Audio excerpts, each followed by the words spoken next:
Assalamualaikum warahmatullahi wabarakatuh. Perkenalkan nama saya Muhammad. Jabatan saat ini adalah Peranata Sumber Daya Manusia Teratur Tampil, Unit Kerja Balai Pelaksanaan Jalan Kepulauan Riau. Nah, untuk saat ini saya akan memaparkan mengenai rancangan aktualisasi upaya peningkatan kesadaran pentingnya pengembangan kompetensi ASN di sub bagian umum dan tata usaha BPJN Kepres.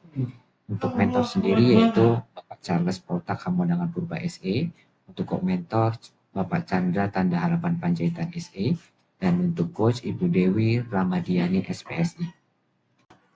Adapun outline dari paparan ini, yang pertama adalah profil instansi dan penulis, yang kedua identifikasi isu, yang ketiga adalah lapisan isu, yang keempat analisis akar masalah, yang kelima gagasan solutif dan kreatif, keenam matriks dan timeline aktualisasi, ketujuh manfaat potensi hambatan dan pihak yang terlibat, dan yang kedelapan kesimpulan.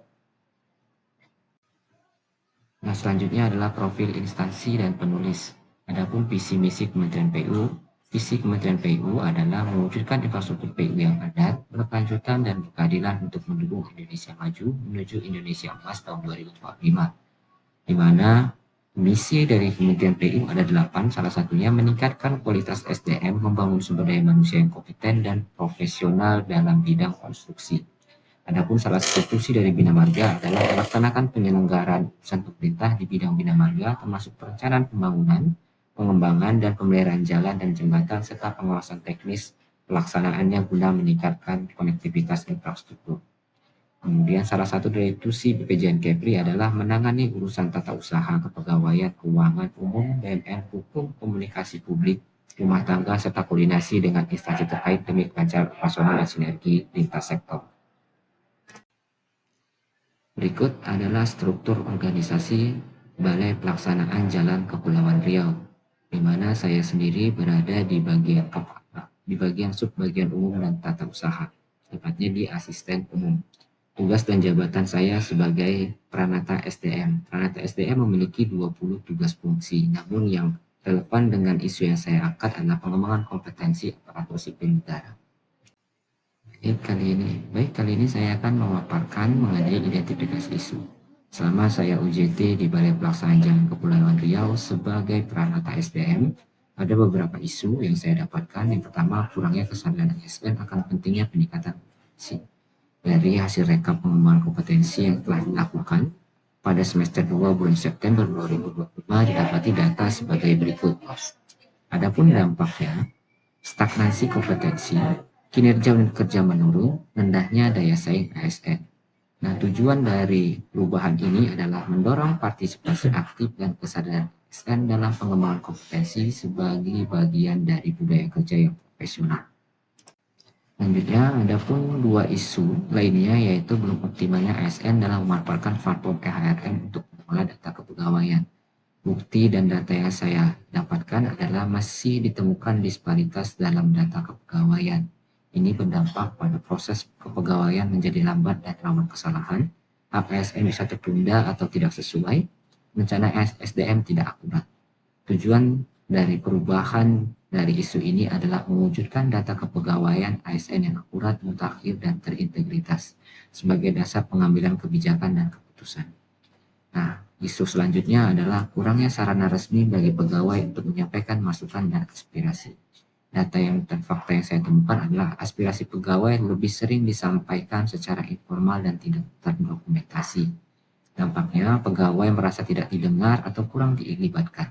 Selanjutnya, potensi inovasi dan perbaikan pelaksanaan tidak terangkat. Nah, tujuan dari perubahan ini adalah menyediakan sarana resmi dan aman bagi pegawai untuk menyampaikan masukan, aspirasi, dan ide sebagai bagian dari budaya kerja yang terbuka dan kolaboratif. Dari ketiga isu tersebut, saya melakukan tapisan isu menggunakan metode APKL. Dapat dilihat dari tabel di bawah. Dari tabel berikut, untuk isu prioritas adalah kurangnya kesadaran ASN akan pentingnya kompetensi dengan nilai skor 15. Adapun kenapa saya mengambil isu ini, dari nilai aktual terbukti dari hasil rekap pengembangan kompetensi, problematik dampak serius berpotensi menurunkan kualitas SDM, kekhalayakan mempengaruhi ke seluruh balai, kemudian layak dapat diminimalisir melalui media sosial dan pengingat ataupun reminder yang disampaikan secara rutin dan terjadwal. Analisis akar masalah. Adapun isunya yaitu kurangnya kesadaran ASN akan pentingnya peningkatan kompetensi, di mana dampaknya menurunnya kualitas SDM dan berpotensi menurunkan kualitas pekerjaan. Akar masalah dari kurangnya kesadaran ASN akan pentingnya peningkatan kompetensi antara lain terbatasnya waktu untuk mengembangkan kompetensi, belum optimalnya media sosialisasi dan informasi peningkatan kompetensi, belum adanya penghargaan bagi ASN yang aktif meningkatkan kompetensi. Nah, untuk solusinya sendiri saya ambil dua, yaitu pembuatan infografis sebagai media informasi dan pembuatan media khusus WhatsApp channel yang memberi informasi mengenai kompetensi. Setelah didapati akar masalahnya, saya melakukan tapisan menggunakan USG, di mana dari ketiga akar masalah, yaitu terbatasnya waktu untuk mengembangkan kompetensi, belum optimalnya media sosialisasi dan informasi peningkatan kompetensi, kemudian belum adanya penghargaan bagi ASN yang aktif meningkatkan kompetensi. Dari ketiga akar masalah tersebut, saya memilih belum optimalnya media sosialisasi dan informasi peningkatan kompetensi dengan skor 12. Dari problem tree sebelumnya, saya membuat alternatif tree sebagai solusi untuk menyelesaikan masalah, di mana ada dua solusi, yaitu pembuatan infografis sebagai media informasi, yang kedua pembuatan media khusus WhatsApp channel yang memberi informasi mengenai kompetensi, yang akan berefek kepada optimalnya media sosialisasi dan informasi peningkatan kompetensi, sehingga isu berubah menjadi meningkatnya kesadaran ASN akan pentingnya peningkatan kompetensi dan berdampak kepada meningkatnya kualitas SDM dan berpotensi meningkatkan kualitas pekerjaan. Setelah mendapatkan alternatif solusi dari alternatif tree, adapun solusinya adalah pembuatan infografis sebagai media informasi dan kedua pembuatan media khusus WhatsApp channel yang memberi informasi mengenai kompetensi. Nah, kali ini saya akan menapiskannya menggunakan edisi tambahan.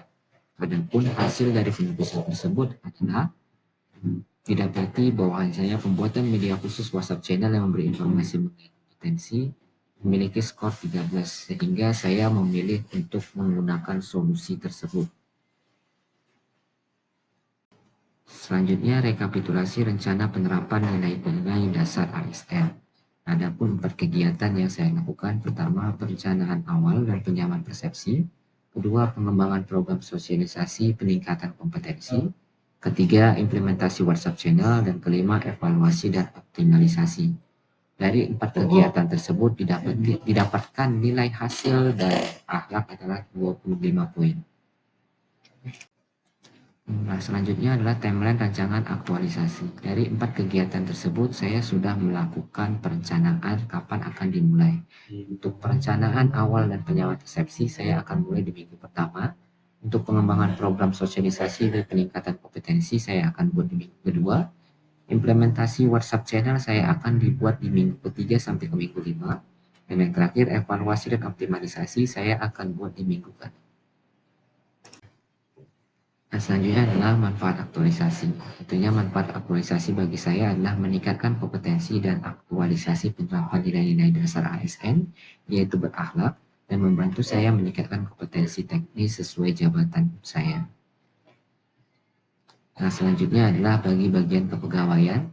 Channel ini memudahkan penyampaian informasi pelatihan secara terjadwal dan ringan dengan pengingat yang konsisten. Kemudian bagi instansi dan pimpinan, media ini menunjukkan komitmen instansi terhadap pengembangan sumber daya manusia. Dan bagi masyarakat, dengan meningkatnya partisipasi ASN dalam pelatihan, pelayanan publik menjadi lebih cepat, ramah, dan tepat. Media ini berkontribusi pada peningkatan kualitas layanan yang dirasakan langsung oleh masyarakat. Nah, potensi ada hambatan antara lain yang pertama minimnya respon pegawai. Pegawai mungkin tidak membaca atau menanggapi pengingat yang dikirim. Yang kedua, keterbatasan literasi digital. Tidak semua pegawai terbiasa menggunakan media digital seperti WhatsApp channel secara aktif. Yang ketiga, overload informasi. Jika terlalu banyak pengingat atau terlalu sering dikirim, pegawai bisa merasa jenuh atau mengabaikan pesan.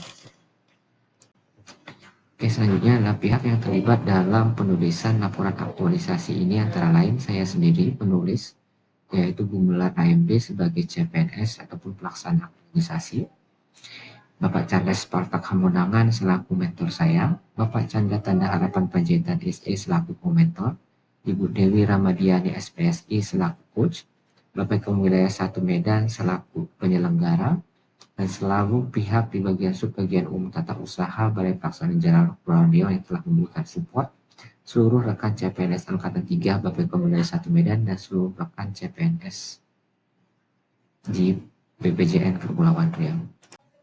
Kesimpulan, harapan dari penguatan strategi ini adalah meningkatnya kesadaran dan partisipasi aktif ASN dalam pengembangan kompetensi melalui pemanfaatan media internal yang komunikatif dan terjadwal. Penyampaian informasi pelatihan secara rutin melalui media channel seperti WhatsApp diharapkan dapat mempermudah akses, memperjelas manfaat, dan mendorong keterlibatan pegawai dalam kegiatan peningkatan kapasitas. Upaya ini sejalan dengan semangat Smart ASN dan nilai akhlak, khususnya nilai kompeten, yaitu terus belajar, mengembangkan kapabilitas untuk menjawab tantangan yang dihadapi. Dengan dokumentasi dan pengingat yang sistematis, pengembangan kompetensi dapat menjadi bagian dari rutinitas kerja, bukan sekedar formalitas, sehingga berdampak nyata pada kualitas SDM dan kinerja organisasi.